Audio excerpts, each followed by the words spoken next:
Hello, everyone. Just if you could message me to make sure you could hear me. I'm not sure if people can see me or not. I just have a um, screen up showing the workbook that I sent you. Um, so I'm just hoping that you can all hear me and welcome.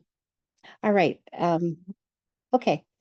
And if you can hear me, can you also see me? So thank you, Dee. Okay, thank you. I have two of you that can hear me. Thank you so much for being here.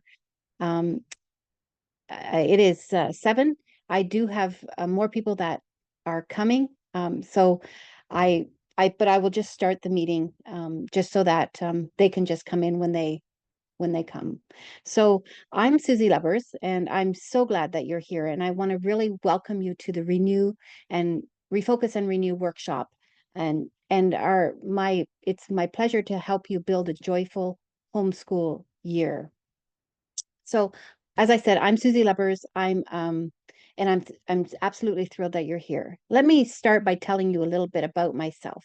So, I'm a graduated homeschool mom, and I have 7 wonderful children, um, including my special needs son. I've been through the highs of low and lows of homeschooling, and I understand that its path can be all over the place. And it's my mission to help moms create more joy, peace, and balance in your homeschool life. Um, so today, I would like to take a deep dive into what worked for you last homeschool year, and I want to brainstorm solutions and share tips with you before that will bring you joy and purpose. One of the most powerful ways to ensure a successful homeschool year is to set clear goals, whether it's academic milestones, personal growth, or family activities. Having a clear vision of what you want um, will help you make all the difference in your homeschool year. So, if you can take a moment, even just now as I'm talking, to jot down a few goals for the new year, um, and don't just look at it today, but keep it handy and revisit them maybe weekly or monthly, and see if they've changed or if something is not working. So those are all things that you can do. That's just a quick tip for you. Um, so I also want you to know that at the end of this workshop, I am going to share something special with you just for those who have come to this meeting, and I think you'll like it. So stick with me, and I hope that you are really blessed by today's um, meeting, and I hope that you take away a lot of thoughts and things that will add value to both yourself, your life, and your homeschool life. So let's get started with today's session, and let's maybe just open our hearts and our minds as we embark on this renewal journey together. Um, Remember, and I think this is if one of the main things I would like you to take away from today is to open to remember that um, you're not alone. And sometimes as a homeschool mom, you have kids about you all the time, and there's a lot of things going on all the time, but you can feel very alone in the problems that you face on a day-to-day basis. And I want you to know that um, we are here to support each other through this, and support is important in our life as a homeschool mom. So yeah, once again, welcome to the Renew and Refocus workshop. And let's dive into this and make this the best year ever. I hope that you have your workbook that I sent you, Revitalizing Strategies for Homeschool Moms. Um, and we can, as we go through that, I'd like to introduce you to this workshop. So if you go to the page of introduction, that would be the first page here. Um, yeah, the introduction page.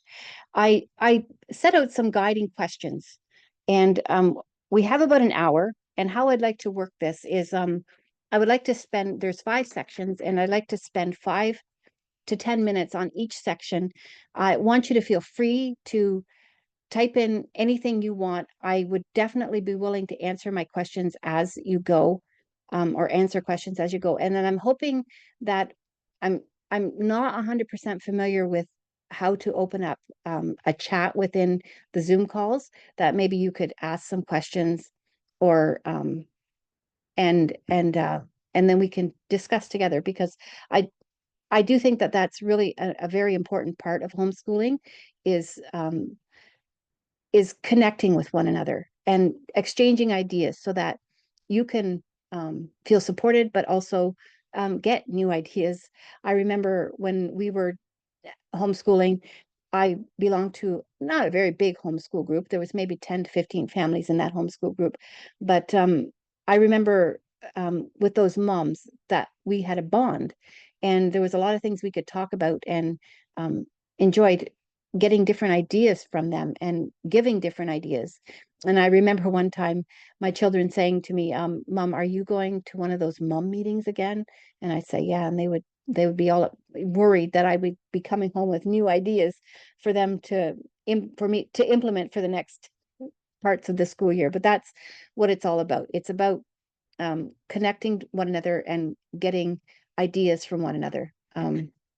So um, when we think about an introduction to the refocus and renew, we have to go back to the beginnings of our homeschooling adventure, and we need to make some personal reflections, such as why did you begin to homeschool your children? What are your reasons? If you have any if you have anything you would like to share, please share it down underneath, so that I can maybe also share that with others. Just put it in the box. And yeah, here, I'm having a bit of trouble here.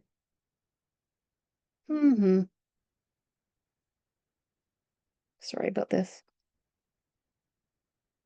I don't know why that's there.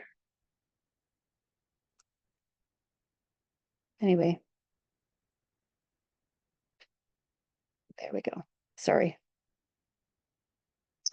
Okay, so if you would like to type in your answers or your chats, I would appreciate that.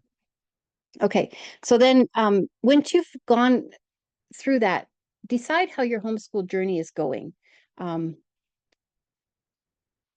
how has your journey been so far? Is it meeting your expectations? Is it are you finding that you don't enjoy it as much as you want? You're overwhelmed. Your children are overwhelmed. They're not learning as well as you would like.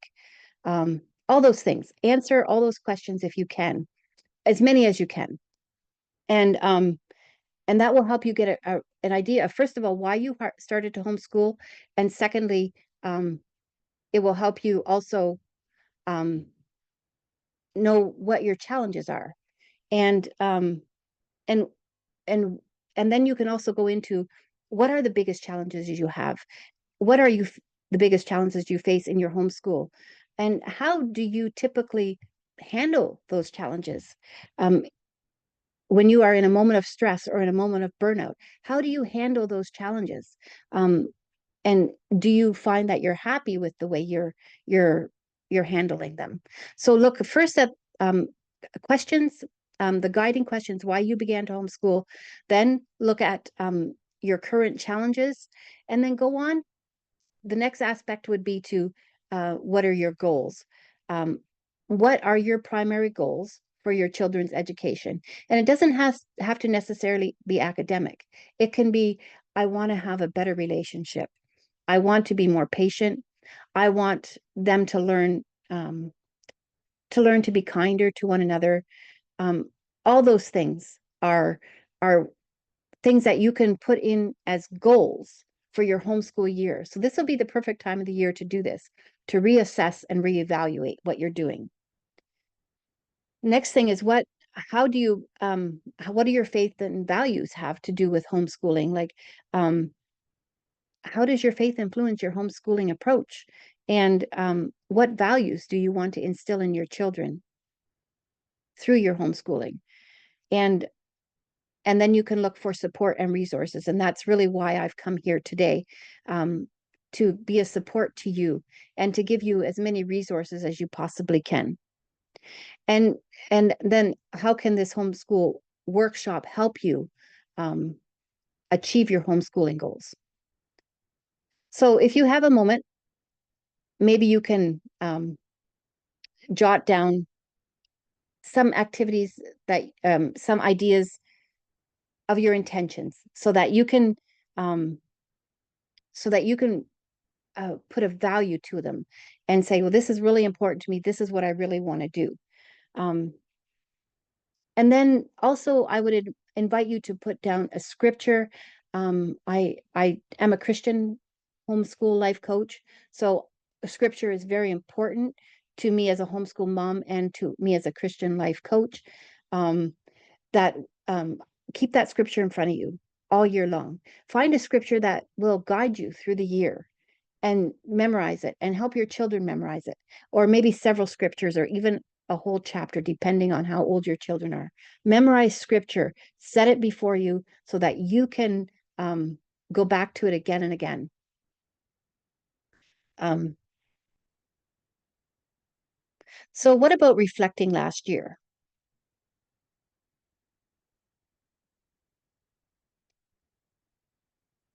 When you make a personal when you have personal reflection, I would encourage you to create some sort of a journal so that you can not only reflect, but also keep a running commentary of how you are dealing with the day-to-day things, what is troubling you, what you're feeling like you need to accomplish. Um, and just sometimes writing things down is the best way to navigate difficulties. And even when you find a reason of gratitude, that you can put your gratitude things, ideas down and then go back on them when you're having a bad day. So I would encourage you to create a journal that says what went well last year, what challenges you faced, and how did you see yourself grow and your children grow. So when you can get a good grip on those ideas, um, it will help you focus more on what you can accomplish within the next year. So I've put down a bunch of things in the workbook in personal reflection. There's a bunch of journaling prompts there. So I went through time management, self-care, child's independence, how will I deal with my children's lack of motivation or their emotions, like set goals on how you will deal with this when that happens. um, how are you planning on learning? Are you doing a more non-traditional learning approach? Are you doing Charlotte Mason? Are you doing unschooling? um, you may know that already, but if you want to implement new and different ways to do things, or maybe you found that certain curriculums were good last year, but others didn't go well with your family. Maybe you can incorporate those things into family things, some things into family things rather than individual learning things for each of your children, so that you can come together and spend more time together and also save time doing subjects together. What about socialization? Is that an issue for you? Are you worried about it? Do you feel like you have a good support system for your children in church or in a homeschool group? Or maybe you don't feel that that's a need at all. Or maybe you feel it's better to have less socialization. So you need to work out a plan of what you would like to do and what works well for your children. And above all, I, I really want you to remember that when I say all these things, I mean, you have to be flexible in what you do, because you're going to have bad days. There's going to be sleepless nights where your children are ill, and also maybe a baby. You never know what comes up. Life is full of stress, and so be prepared to be flexible when you make a plan, because otherwise you will become frustrated. um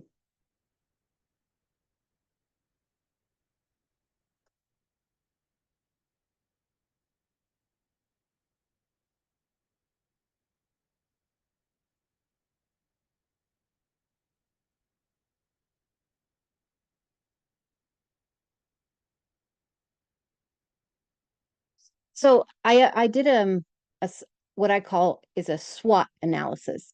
So you're identifying strengths and weaknesses within yourself, within maybe your family, and within your homeschool. So it may seem like, oh, do I really want to do this? But identifying strengths and weaknesses will be take you a long way towards finding solution to any difficulties you may have had in the past years. So reflect on the past year and identify the strengths that you had as a family. Like really take the time to sit down and say, these things are what we are really strong in as a family. These really help us out in our family life, in our homeschool life. This strength um, as a mom helps me out. I'm really strong in, you know, organization, or I'm really strong in spending time with my kids. Those are things that I am very strong in, just for an example. Um, Strengths, and then you have to find your weaknesses also. Um, like I don't know how to be consistent in discipline, or I don't know how to um, create a meaningful relationship with my children, or I'm out way too much, or I don't want to be out enough. Those kind of things can be weaknesses or threats related to your homeschool. So use the prompts in this workbook to help you guide you through that analysis. Um, so, what are your greatest successes and strengths in homeschooling? What are the unique resources and skills that you have that can be a strength in your homeschool? And then think about how you have positively impacted your children in this past year so that you can continue to do that and build on that impact that you have. And then you need to look at your weaknesses. And what areas do you struggle the most? What are you lacking in skills? What do you feel like you are lacking in skills? I'll have you know I really doubt that you are lacking in skills. But what do you perceive as a lack of skills in your homeschool, or as a mom, or as a family? What do you feel like, oh, I can't, we don't have this, and it's really affecting us as a family. Um, and then how have your weaknesses how have they affected your homeschool experience? So those are all things that you can um, do as a journal prompt, and I've put them in the workbook so that you can do that. You can do it on the workbook, or you can do it on a separate piece of paper, but at least you have now a guide to go by. So that's S and W, and then we have O. Um, O is opportunities. So what new opportunities can we explore in our homeschooling? So where can you find new opportunities, or where can you um, go to see what kind of opportunities you may be interested in?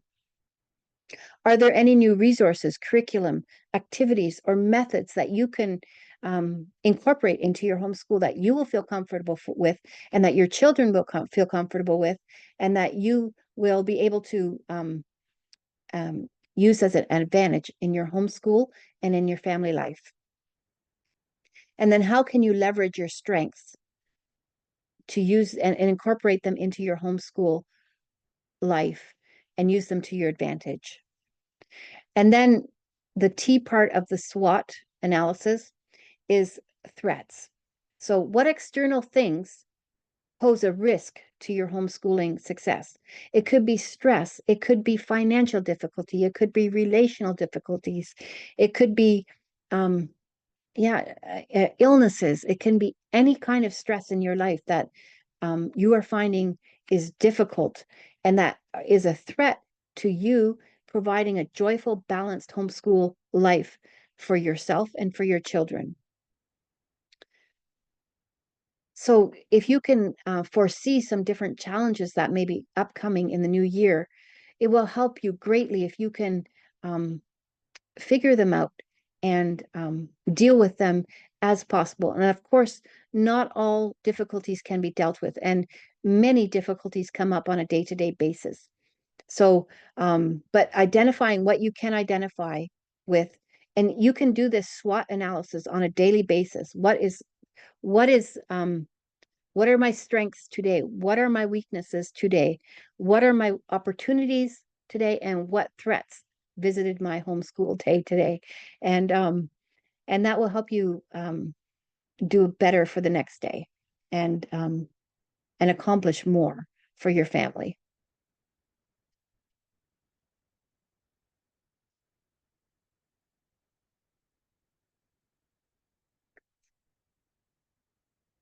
So how do we recognize different patterns?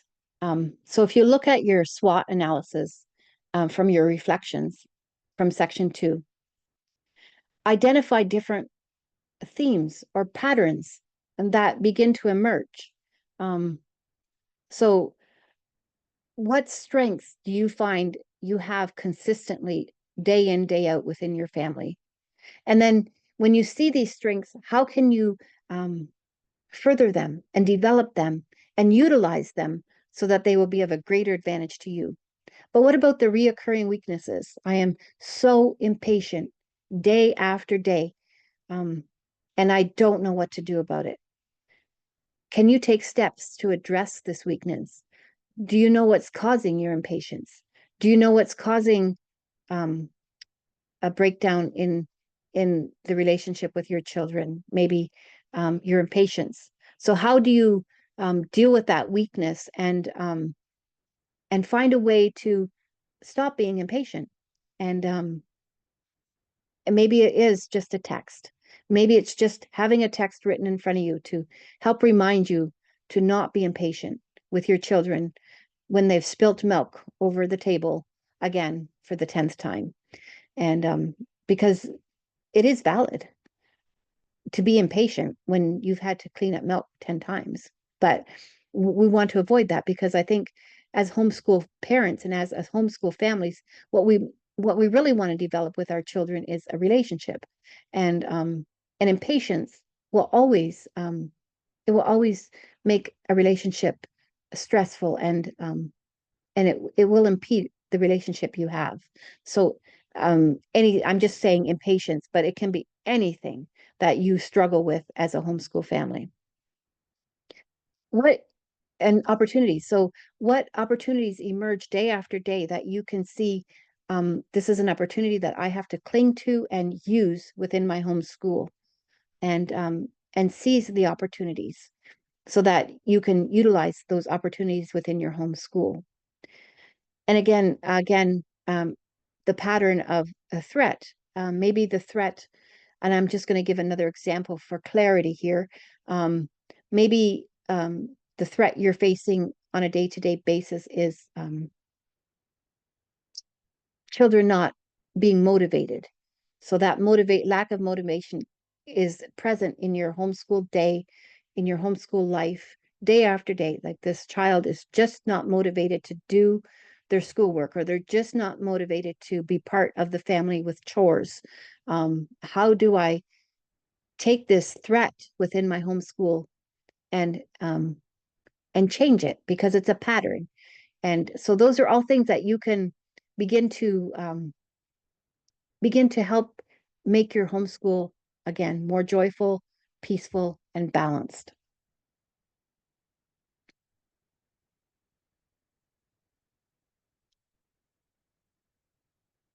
So then I made an action plan for you, so you can do the SWOT action plans. So then you're just going to write down all the things, your strengths, weaknesses, opportunities, your threats, and then reflect on them and see what you can do to capitalize on each one of those things so that um, you can help your homeschool year become the best year yet. So and I've covered the SWOT analysis and tried to make you see how it's important for you to see important for you to have these plans of action and to recognize all the strengths, weaknesses, opportunities, and threats. It is very important to understand all these things. But I'm going to turn the tables now and I'm going to turn them back to you, Mom. And I'm going to maybe be a bit vulnerable here, because as a homeschool mom, I suffered a severe burnout. And I think maybe um, that more than anything um, made me want to be a homeschool mom life coach, because I think if through my burnout and before my burnout, in fact, if I had had some coaching, I think I could have avoided that burnout and been much more useful to my family, because my burnout was very severe, and I was bedridden for a year. And it was a very hard year for me, but it also we had no other opportunity to send our children to school. There was no Christian school that we could have sent our kids to, and so I had to really work through that burnout, and I had to be content with doing a lot less school because of the burnout. So that's why I'm addressing burnout as a homeschool mom here. Um, because it's an important part of our homeschool life. And I think I read something the other day that almost 75% of people suffer burnout to a lesser or greater degree sometime in their life. And I would say that I've suffered a severe burnout, but I've I had probably many burnouts in my life, or and when I say burnout, I mean just exhaustion. Having 7 children, and one would get ill, and you go through the whole line of 7 children being ill, and it sometimes meant a week or two of illnesses within the family. And I was exhausted after that. Or even just the physical activity of being a homeschool mom of 7. It was very hard to go through that. But so I just want to offer you some tips on how to get through a time when you feel burnt out. So what is burnout actually? So burnout is a state of emotional, physical, and mental exhaustion. And I would even say that would include a spiritual exhaustion. And it's caused by excessive and prolonged stress. It occurs when you feel overwhelmed, emotionally drained, and unable to meet the constant demands that are on your life. As the stress continues, you begin to lose interest in and motivation in what led you to do what you did and what you had hoped to do.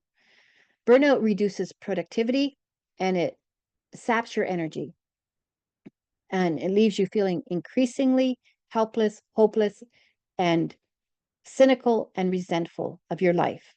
Eventually, you may feel like you have nothing more to give. And then some common signs of burnout would include feeling tired and drained most of the time, feeling overwhelmed and emotionally detached, a sense of failure and self-doubt, loss of motivation, decreasing satisfaction in what you're doing, and withdrawing from responsibilities. And I think burnout is most commonly found in people who care for other people. And you moms care for people 24/7. So your risk of burnout is quite high.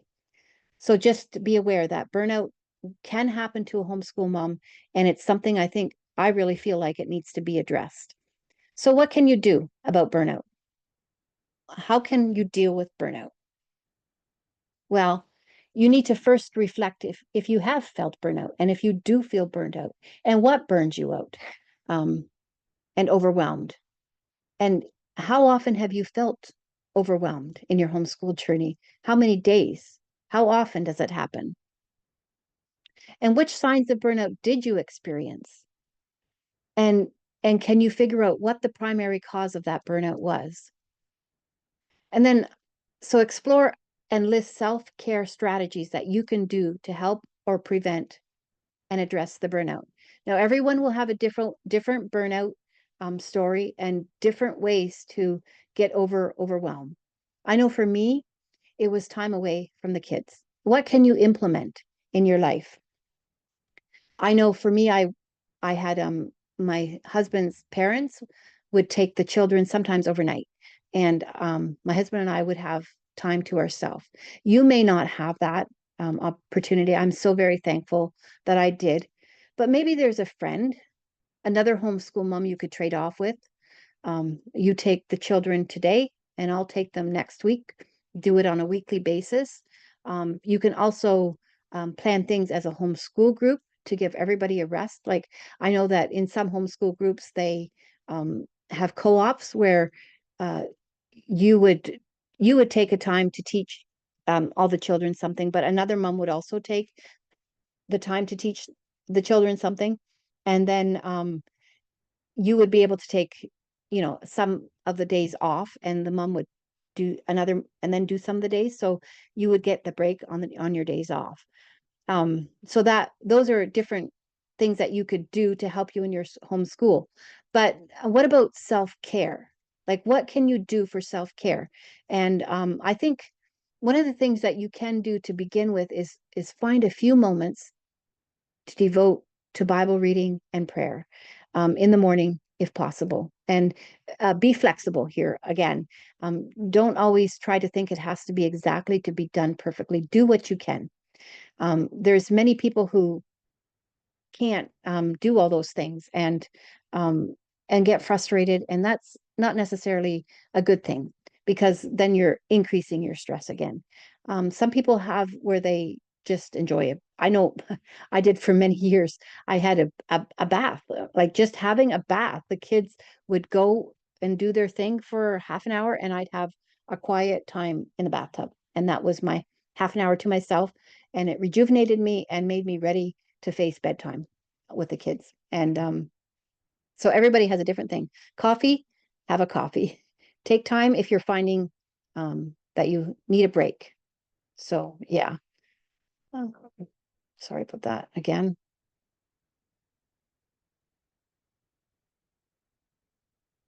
There we go. Okay, where were we? Um,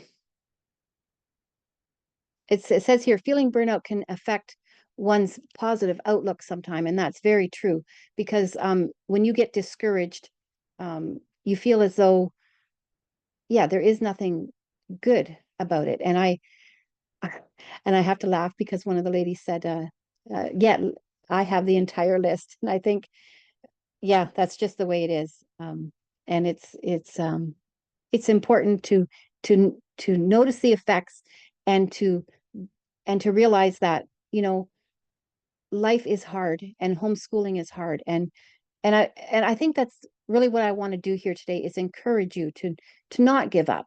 And when you feel burned out, get help. Like, don't try to do it all on your own. Like, I know for a while when I had 7 children, I had someone come in once a week, or I think it was once every other week. And there was a cost involved in that, to help me clean house. And it helped me get that sense of calm. I need, I need, I needed that to get my house clean, and just have that one day every 2 weeks where my house was organized, and I just needed that. And I know that that's not what everybody can do financially. I was very thankful that I could do that, but we just felt, yeah, if we had to educate our children in a Christian school, it would have cost us way more. So my husband, we just did invest in that. And remember to invest in yourself where you possibly can. That's really important. So I covered Bible reading and meditation, and a few things that I did. Find your thing. If you like, another thing you can do is take 10 deep breaths every hour. If you're really finding that the kids are overwhelming you and life is overwhelming you, then take 10 deep breaths. Deep breathing is shown to get rid of stress out of your body, and it also helps regulate the nervous system. So then you don't feel so overwhelmed when your nervous system is regulated. So find those things. And I'm not saying all these things to say that there's no that you don't seek medical help. Like, you have to realize that there is times when you may feel like, I'm beyond burnt out, like I'm beyond, I need some medical help, but I'm just giving you these solutions to help you through the more minor burnout symptoms, and to encourage you to take care of yourself, because if you can take care of yourself, you can take care of your children and your family so much better. So often we think, oh, self-care is selfish. Oh, I can't take time for my bath. I can't take time for a day away from the children. I can't take, but self-care is so important. It seems trite, but it's absolutely important when you're spending 24/7 with your children. And sometimes it seems like you can never see the end of it. Take the time for yourself. Worst comes to worst, just do a date night in house and put the kids to bed. Find a way to get some time to yourself, and remember that self-care is the most important thing you can do as a homeschool mom. And that's putting it on the line. Self-care. I say that, but I really truly believe that self-care is the most important thing you can do for yourself. So I just shared a few different mental health exercises that you could practice. So make sure you make your own personalized action plan. Put it into action. Don't just say, well, I'll take care of it when it happens. Have an action plan, because I can tell you, when you are burned out, you sometimes do not have the mental capacity to um, to make decisions and to put a plan in action, because you can't even think properly. So make sure that you have an action plan and integrate it into your daily life and your daily routine. And if you need more, add more things. So list the self-care activities that you want to incorporate into your daily routine. Make sure it's a daily routine, make sure you have a weekly routine, and make sure you have a monthly routine. And revisit it again and again so that you can change it as needed. So make sure you commit to self-care. I can't even express enough how important self-care is, and reflecting on it, and finding a way to do it. So commit to it. Um,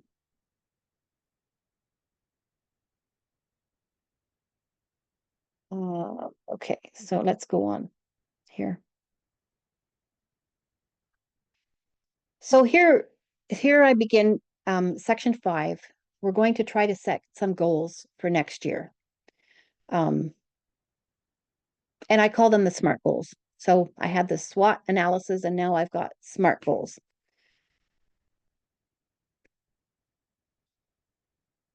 So when you set goals that are specific, measurable, achievable, relevant, and time bound. So look at those 5 different things to help you set goals for next year. What do you exactly, so when I say specific, I mean, what do you actually want to achieve? So maybe you want to teach your child to read by the end of the school year, or maybe you want to teach them to sew, or maybe you want to teach them to be kinder. And then make sure it's measurable. So how will you measure how you are achieving things? And then that's where the journaling comes in again. So if you journal, um, so I want, by the end of this week, I want my little Joey to begin reading this workbook or this book. Set it down into day-to-day goals, and figure out how that's going to happen and how you're going to achieve that goal. I want to be more patient. So sit down and say, by the end of this week, I want to really see how much more patient I've become with my children. And then drop it into daily goals. Like today, I'm going to not get frustrated about them spilling milk. And then tomorrow, I'm going to not get frustrated about them spilling the milk and arguing or bickering. And I'm going to find a plan to stop them from bickering.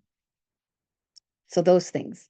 So when we're all overwhelmed, maybe my next goal is to make sure we have a timeout or go outdoors for a run, so everybody can burn off their energy and their frustration.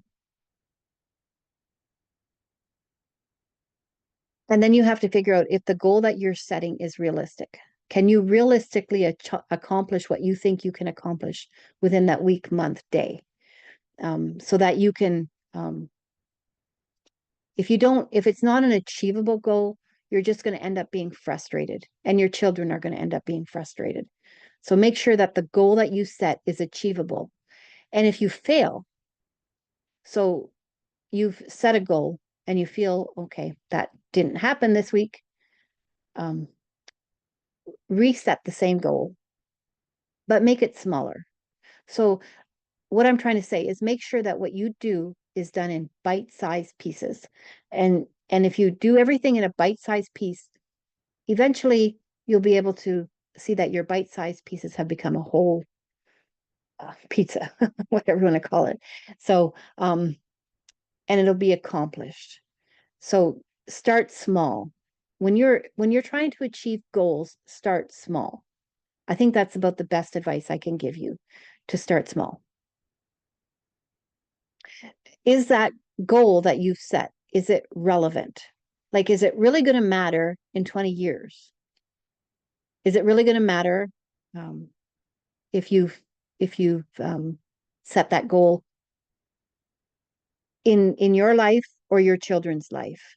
So make sure the goal is relevant. Yes, your children need to learn how to read. So yes, you have to set reading goals. Um, but there's other things that are not important, and that won't matter in 20 years. So don't those goals are not relevant. So drop them. They're not important. Really find out what's important to you, so that you can um, make the goal, measure the goals up, and make them relevant.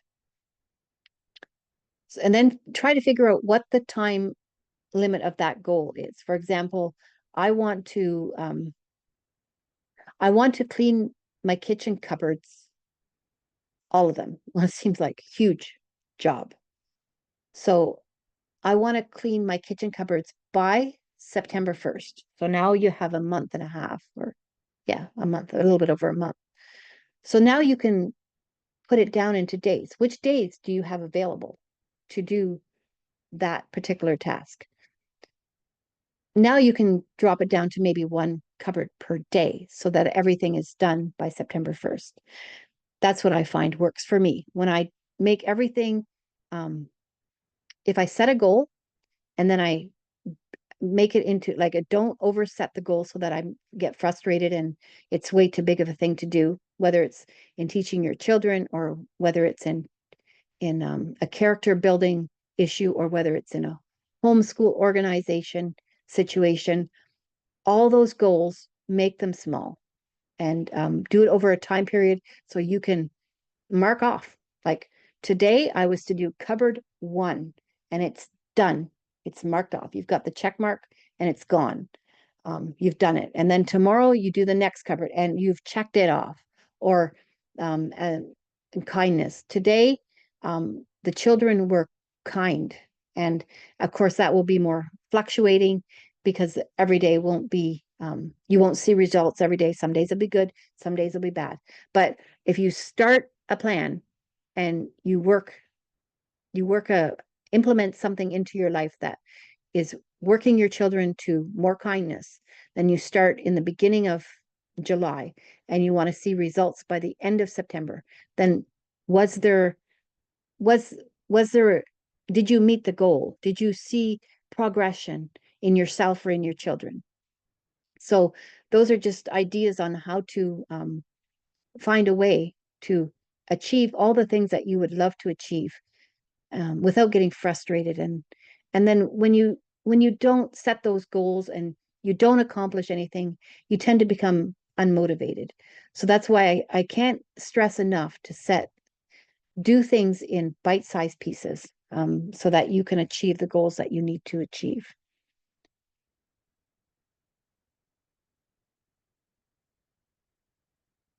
So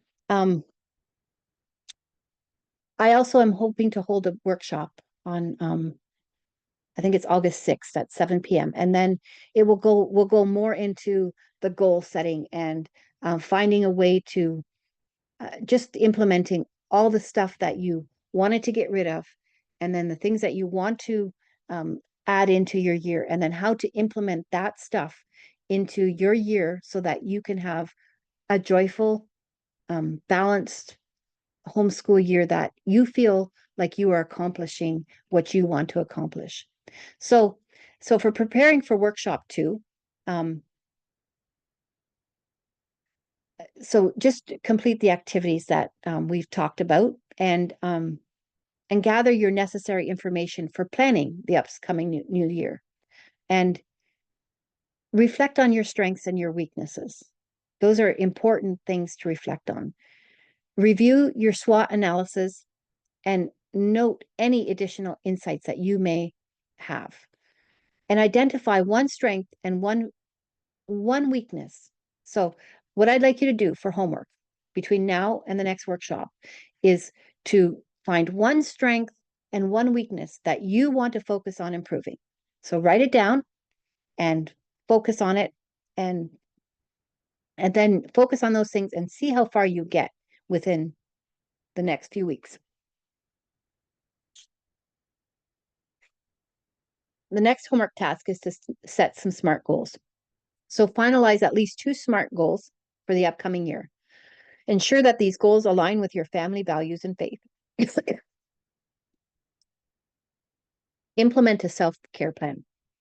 And you can go wild here. You don't have to say, oh, I won't have time. Just do what you want to do, and you can get rid of what you need to get rid of. But do what you think will really work for you to help you avoid burnout. And then implement that into your life, one thing at a time. Don't try to do it all at once. Implement one thing at a time and see how it goes, and then implement the next thing. Excuse me. Do a curriculum research. You may have your curriculum all together, but if you want to have something new, or if you feel like your family needs something new, research that curriculum now so that you can implement that into your homeschool life. And then I would like to talk a little bit about community engagement. I have a homeschool, or a Facebook group. It's very small. It's very intimate, where questions can be asked. I try to be on there every day to answer questions. So if you have questions regarding any of these things that I've talked about tonight, you can just come on Facebook, and I'll answer as many as I can questions. And then also, you feel free to contact me, like email me, and I'll answer you as I can. It may not be immediate, but I'll try to get to you as soon as I can. And then we can and then maybe you can jump some ideas off of me, and I can get them back to you, and hopefully give you some insight on what help you whatever difficulty you may be in. And then I also wanted to, I said at the end of my session here, our workshop here, I would I had something special for you, to the people who attended here. I have what I'm offering right now is a free one-on-one, just one free one-on-one consultation with me. So it's a 50-minute consultation, totally free, totally no obligation. And you can contact me, and we can get together and have a chat about any difficulties you may have. And then we'll go from there, and maybe I can help you in any way that you need to be helped. So if you have any questions about what I've talked about, please feel free to put them in the chat, and we can go from there. So one lady said, one man, maybe, my wife and I began homeschooling because we want our child to get a quality education that's God-centered without being indoctrinated with deceptive lies in the public school system. And that's really very true. I think that's probably the reason many of us are here. We just don't want them indoctrinated by a system that is, yeah, I don't, I want to be careful with my words, but that is not looking out for the children's best.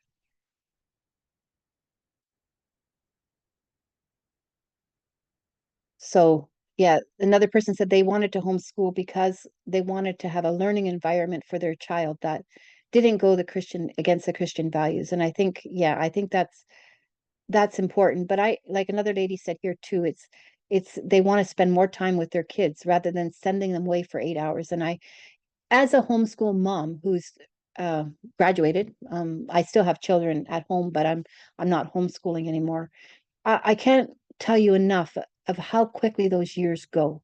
Like sometimes the day seems so long, but and you think, oh, it's just too much.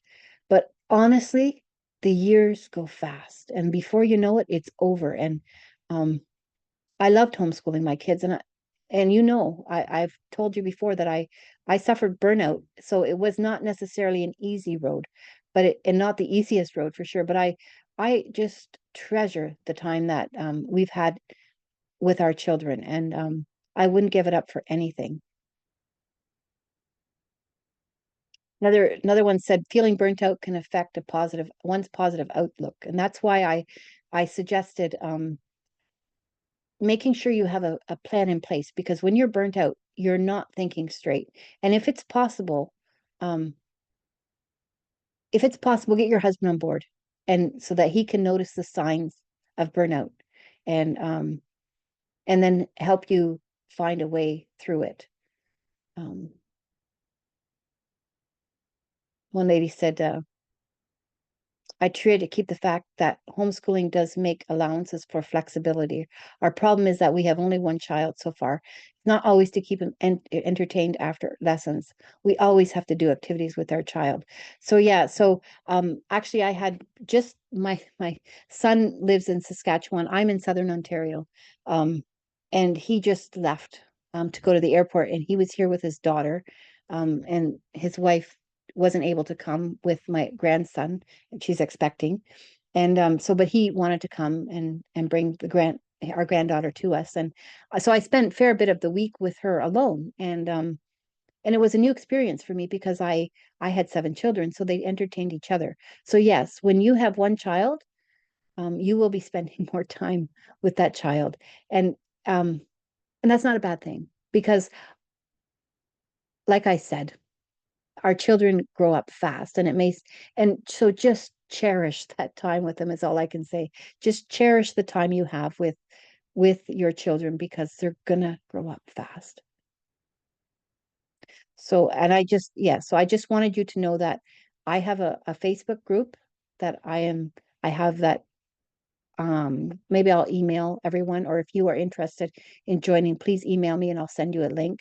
Um, and then we can you can get on that group, and I try to post stuff on there daily, encouragement.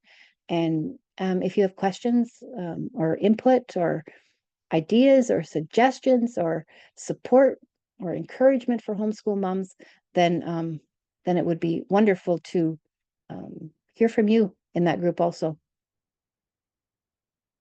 So so I think I've said all I want to say for this group. Um, and I just want to really thank you for being here.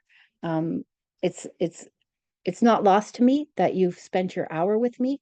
I hope that you are blessed by it, and I hope that I came across as clearly as I wanted to be. My mission as a homeschool life coach is to support homeschool moms, because I've been there before, and I know that homeschool moms need support at certain times. Certain times I've no doubt that any of you um feel that you're not doing the wrong thing. You do, most of you probably feel that you're exactly where God wants you to be. But but that doesn't mean that the day-to-day workings of homeschooling is always easy. So that's where I want to be, to help you build a life, a homeschool life of joy and balance and peace. And so that's why I'm here tonight, is to encourage you that you are doing a good thing. There's nothing greater than a mom who is willing to give her life for her children, and it's not touted as a good thing nowadays. There's not much encouragement on the news or in the world for homeschool moms who dedicate their life to their children. But you're doing a good thing. Keep it up, and I know that you'll find the grace to do whatever you have to do. And I want to just help you as I can. So, as a token of appreciation for you being here, I would like to offer you a free one-to-one coaching session with me. And it's a unique opportunity for you to delve deeper into your unique homeschool needs. So, and I truly believe that personalized support is important for every homeschool mom. And I'm excited to offer you a chance to connect with you on a deeper level. So we've come to the end of our renew and refocus and renew workshop. And I want to again to thank you for being here. Um, and I'm glad you dedicated this time to do this. So before we wrap it up, I want to remind you of the special offer I have mentioned, this free one-on-one coaching. And this is my gift to you in a way to thank you for being here. So you can visit my website. It's nearstillwaters.ca. You can email me. I think in this workbook, there's clickable links, or you can click in any of the emails that I've sent you over this course. I'm on Instagram, Near Still Waters. I'm on Facebook, Near Still Waters. But probably the best way to get a hold of me is on nearstillwaters.ca.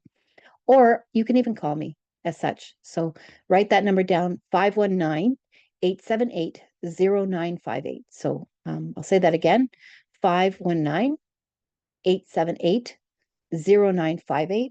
And you can get a hold of me and we can chat if you are interested in that. And please come to next month or August 6th meeting to finish up the workshop. It's a good value because the book, even I will be also handing out another workbook. So you'll be able to go back to this workbook again and again to go over what we've talked about. So thank you so much for coming and being part of this evening. And I hope you have a good rest of the evening. And if you were not able to make it or you didn't hear anything, we'll come again. So thank you very much. All the best and have a wonderful evening. Thank you, Susie. Have a good evening, everyone. Thank you. Thank you very much. Thank you, Susie. Thank you. Thank you for coming. Have a good night, everyone.